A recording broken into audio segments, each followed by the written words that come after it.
Hello and welcome back to the MLB DFS slate breakdown for this beautiful Wednesday main slate. We have 10 games on tap.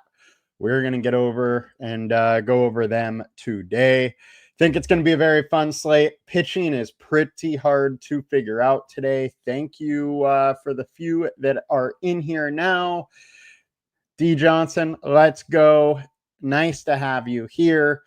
And Poe to Jen, thank you for showing up as always. Yes, baseball season is alive and well. Now, I'm your host, Tyler Wiemann. Come join us at LineStar. And one of the ways you can do it is through Chalkboard. If you have never tried out Chalkboard before, you should go there. No deposit necessary. Use promo code LineStar and you can get $20 free from Chalkboard. I'm going to go over this promo code on the prop show as well. $20 free. It's the best, easiest way to come join us at LineStar. And if you do that, make sure you fill out this little sheet right here. And or just email that you did sign up through Chalkboard using our promo code LineStar. We can get you one free month of LineStar. Free money and free LineStar seems like a pretty good deal to me. If you haven't already tried us out, if you haven't already tried Chalkboard, go ahead and do it through there. Now, let's dig into the slate a little bit. So for the show, we will start with the perfect lineups from yesterday. Then we will jump into the perfect lineups, the winning lineups, and then today's pitchers to consider, followed by stacks. Now let's get to it. Thank you all for joining us. Starting with DraftKings, yesterday's perfect lineup, we had Mitch Keller and Cy Corbin. Cy Corbin might be the most tilting size of all of them, but he went out going 8 innings, no earned runs, only 3 hits allowed, and 8 Ks getting the win and the quality start. Have a day, Mr. Corbin. Have a day. Then hitter-wise, we had a 2-man Milwaukee stack and all one-offs after that. Almost using all the salary. $100 shy at 49.9K and 263.5 was that perfect lineup score. Now, I didn't have the link to the normal big contest that I do. I usually do the $5, $18, $15, whatever is, the bigger contest of the day. I didn't have that link yesterday. So this is the 3-3-3 winner, and that went to William Pinder. They had Hunter Brown. They had Mitch Keller, 2 pitchers we absolutely talked about yesterday. They had a 2-man Milwaukee stack, 2-man Toronto, then a one-off of Bangaliers, Marte, Abrams, and Julian. So congrats to William Pender. 100K is now yours. Nice work. Now, on to FanDuel. Perfect lineup. Cy Corbin, good old Patrick Corbin, 2-man Milwaukee stack, and all one-offs over here as well. 31.5K in salary, so well below all of it in 346 was that perfect lineup score. And then the winning lineup went to Jeffrey Charles. They had the Miz, Jacob Miz. I talked about my issue with him being limited as far as how many pitches. He was still able to go 5 innings, and he put up 10 Ks, had 3 earned runs. Sorry if I talked you guys off of him yesterday. Pitching was just a little bit rough yesterday. It ended up all being pay down options. He still wasn't the best pitcher to take, but he did good enough at his price, still giving you enough salary then to pay up for some bats. Then we had a 3-man Milwaukee stack here, and then all one-offs. Gino, Horner, George Springer, and Stanton went nuts with Adolis Garcia. Somebody got second in the 18 on DraftKings with the Miz and a 4-man D-backs stack. Yeah, baseball is wild. It's wild that they would actually do that, make that stack. But hey, that Arizona got to the bullpen.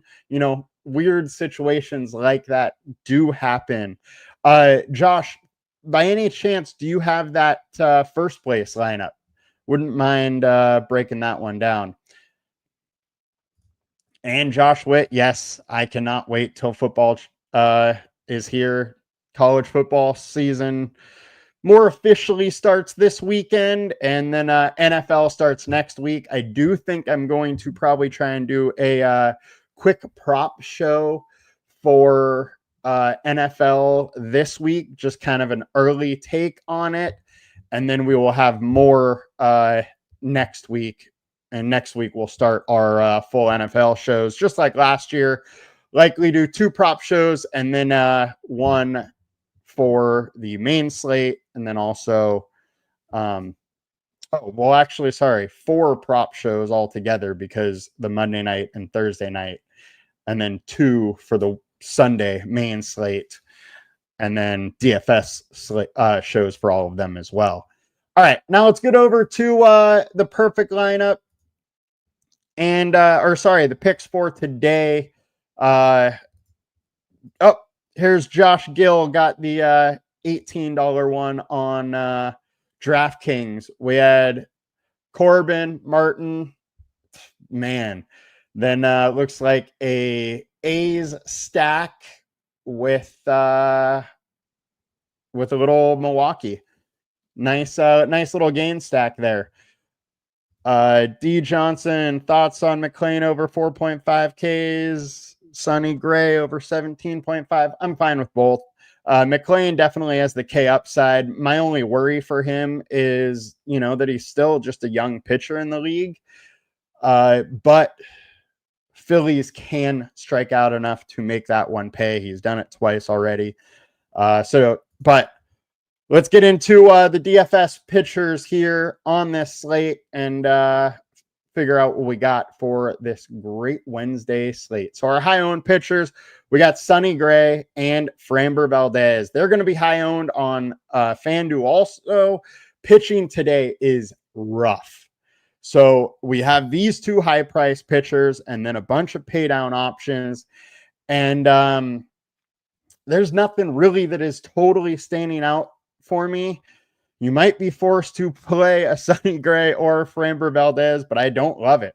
Now, jumping into Sonny Gray versus Pittsburgh, he's obviously in the best spot, and he's the best pitcher on this slate, with Valdez also being one of the best pitchers, but in a bad spot.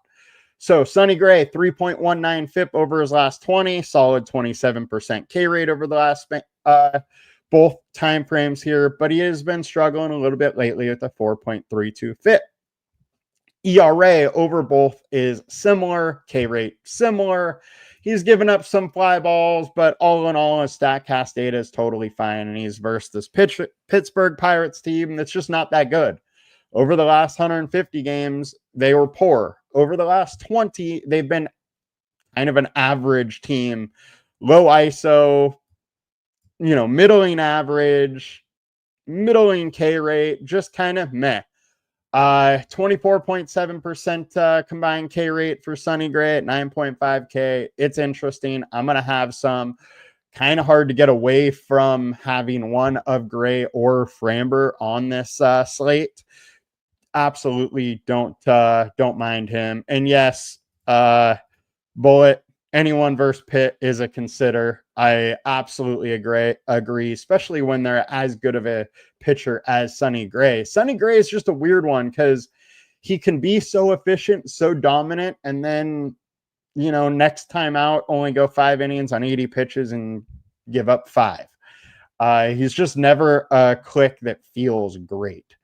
Framber Valdez versus the Colorado Rockies. Now, Colorado Rockies should be an absolute slam play, but versus lefties, they've actually been pretty good. 267 average, 176 ISO, and 329 WOBAs are all above average lines over the last 150. Then over the last 20, it's a 318 average, 160 ISO, and 356 WOBA.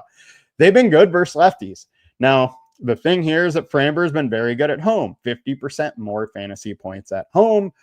So it's a very interesting spot. Now, over the last 5, his ERA is up to 6.13, but the FIP is still at 3.43. He has still been pitching very good. FIP over the last 20, 3.04. I think Framber is an interesting play, but it's hard to play it. One, Colorado is better versus lefties than righties. Hunter Brown got lit up a little bit last night, as Long also just alluded to. But all in all, there's really not much on this slate for pitching, and Framber is one of the top pitchers. Now, Bubba Chandler is getting some love here in his first outing. He went 40 pitches. Maybe he gets a little bit more in this outing, but he is going to be coming after Carmen, who is likely starting. If you want to play Bubba Chandler, by all means, do it. We just have no idea how far he's going to go into this game. And so that's my worry. I don't mind if you want to play a little bit. He is cheap enough, has K upside enough to get there, but the ceiling is limited. Aaron Savali, 6K, getting some love as well. I'm a little interested in this spot. He's been okay, 3.31 FIP over his last 5 with a 25% K rate. Now, his K rate has been unusually high for him. So that is definitely a thing I wouldn't think is going to continue. Over the last 20, he's at 19%. That is the more likely aspect or more likely outcome for him, 4.73 FIP. He's just a meh pitcher in the MLB. He's in an okay spot, allowing a little too many fly balls, but all in all, doesn't worry me at the 24% hard contact rate. Now, the Royals have been crushing lately. 290 average, 206 ISO, 370 for WOBA are not numbers you want to, go against, but he has been good versus them in the past, only allowing a 203 average, 18% K rate. However, he is allowing some bombs. So maybe it just comes down to, does he allow guys on base or not? And if he does not, he is primed for a good outing. If he does, he's in trouble. Pretty much probably how this one comes, but he's 6K, can get you into the 20s. You could probably do worse. Now let's go to the pivot time. Shohei Ohtani, 8.5K. So last time out, he was slated to go 5 innings. He only went 4 because he got lit up in Colorado, but the guy is extremely good. 3.16 FIP over his last 20, 2.2 over the last 5 at 30% K rate. He is going to need to be on his his whiff stuff to really end up being a pitcher you need, but he is going against the Reds, who are striking out 24% versus righties. I think you could do worse than going with Ohtani here in this spot. My only worry is just his limited pitch counts and limited innings, where they're trying to keep him to 5, but I think he is probably one of the better pitchers on this slate. At least talent-wise, he is up there with Gray and Valdez. He just doesn't have as long of a leash in this start, and that is the only reason why, 1, he's cheaper, and 2, why he's not getting more ownership on this slate. I think he does warrant some love, though, especially on a site like DraftKings where it's 2 starters. Now, Eric Lauer, 3.6 FIP over his last 20, 4 over the last 5. K rates, mid-20s. Over the last 5, down to 19%. He allows a ton of fly balls, a little bit of hard contact. All in all, it's fine. And versus Minnesota, I'm absolutely fine trying to pick on them versus a lefty, especially when Lauer has been better at home, 27% more fantasy points at home. I think he's a very interesting click. And on DraftKings, I would probably have a ton of him at 8K. Especially with mild ownership, 13% right now. Next, we got Colin Ray, 6.7K. He's been pitching very, very well lately with the 3.515 FIP. He is limited upside. He doesn't strike out a ton. This Giants team has been struggling at the plate, though. His StatCast data is great. 266 for the opponent team splits. 165 ISO. That's just fine. The WOBA is high, but they strike out a lot. So all in all, this Ray spot isn't the easiest in the world as a righty, but I think he is a good enough pitcher to get over in a very pitcher-friendly park where he is better away than he is at home. All in all, I don't mind the value of Colin Ray. Now, we got a lot of pivot pitchers today just because pitching is rough today, and you're going to have to mix and match most likely. Luis Morales is going to be a little bit of a leverage option. I think people are going to play this Tigers versus A's game with the 10.5 total, but Morales has been very good. 3.65 FIP, 23.8% K rate. Now, the scary aspect is that he's 40% hard contact and 37% fly balls in a stadium that, mid 80-degree temps, winds blowing out. Not comfy hitting weather or pitching weather conditions here for Morales, but I think he gives you the upside you need at a moderate price versus a team that hasn't been totally great lately. Now, 24.7% K rate for the Tigers. It's an interesting spot. I don't mind getting some Morales at super low ownership. I'm not going to go heavy on him, but getting some is something I will probably do. Next, we got Ryan Berger. He's been solid all year. 4.12 FIP on the season, 3.84 over the last 5, 24-ish% K rate, a lot of fly balls, a lot of hard contact versus a White Sox team that's been hitting a little bit. I don't mind it. 23% combined K rate at 7.2K is interesting. And then you got to go Nick Lodolo. Now, talking about very good pitchers, he has been a stud over the last 5 starts. 2.12 FIP. Almost 30% K rate. He has been very, very good. The issue is that he's going against the Dodgers, who rake. They rake versus righties. They rake versus lefties. 277 average. They hit the ball hard. High WOBA. Don't strike out a lot. But he did just face them the other day where he went 5.1 innings, 2 earned runs, and 11 Ks. At 8.2K, he is priced where you can absolutely play him. He also is better away, which this is away. Now, he keeps ball on the ground, so you don't have to worry about the home run quite as much with him. But if he's able to limit the big hits, he's in for a good day, and he's only 8.2K. I don't mind having a little bit of him. Now let's get over to FanDuel. Look at our high ownership pitchers over here. Framber, Gray, no surprise there.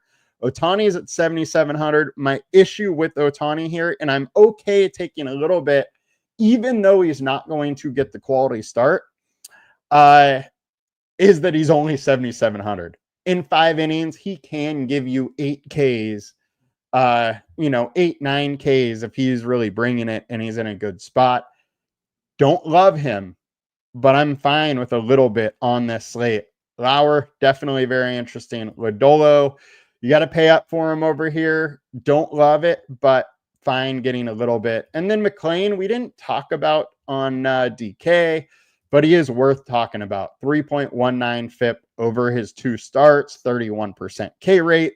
The K rate is super elevated. And Philadelphia is a little boom bust. They've been hitting very well lately, so I don't love the spot, but with how poor pitching is today, he at least gives you some upside at a little lower price than these other 10K or 9K guys. Now, let's get over to the stacks to figure it all out here. See what we like from a hitting aspect. So we got the Cubs and the Rangers as our high-owned stacks.